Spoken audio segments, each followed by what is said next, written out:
Yo, where the f Hey, is J y'all Lo? seen J-Lo? Where you Where? at?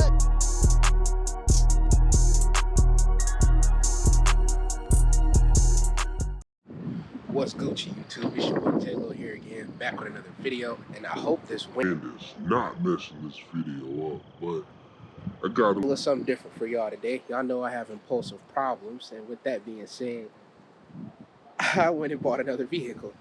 You know, the everyday driver, the Caddy, is getting a bunch of miles on it, and it's kind of defeating the purpose of buying it in such a good condition, obviously. So I was looking for a reason to kind of store her away, keep the condition of it, and well, got a little pickup truck. And ain't no stranger, so a Ford fucking Ranger.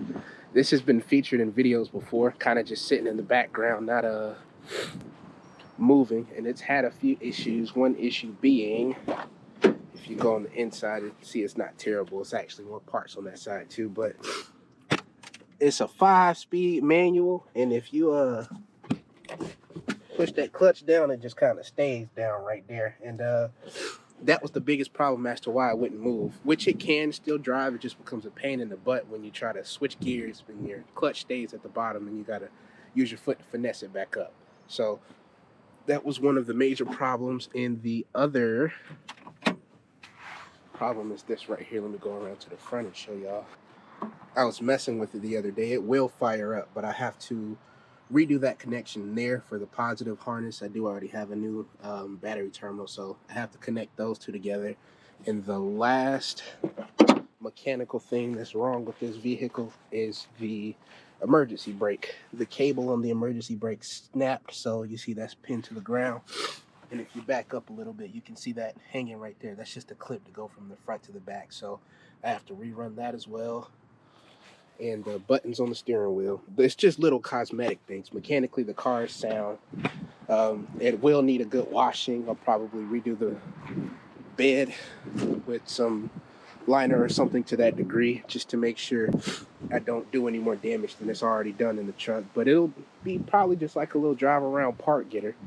Nothing more than that. And this fender, it was purchased new, but as you can see, the weather has gotten to it and it's rusted. So if I'm able to, I may just sand that down and go all around with a new color. As you can see, the hood is a different color too, but outside of those two things, the rest of the truck is the same color. I may attempt to just turbo can, you know what I'm saying? Just hit it with a black, just to make the truck black, take off all the accessories, tape everything off, and we should have a functional truck. But this is the new daily.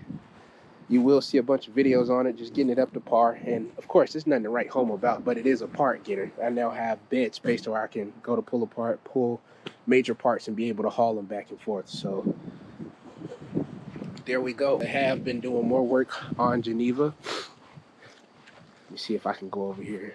Since the last time y'all seen her, it's a bunch of stuff in here still, but I was messing with it the other day. The ECU is hanging down. I started wire tracing with a mill scaler, not a mill scaler, I'm sorry, to test voltages, a voltmeter. I cannot think of the name of that thing, but I've been doing a lot of tests on it, and I think I've kind of narrowed down which wire it is that's giving us the problem as far as she goes. But this will, I'm trying to get it back on the road by summer. And as you can see too, the other Caddy's still here, looking good, looking clean. Man, that's a nice looking vehicle. But nevertheless, that's all I got for y'all today. I love y'all. Appreciate y'all for rocking with me. And if you see these clothes in the next video, don't judge me, because I'm finna get started with that right now. Peace.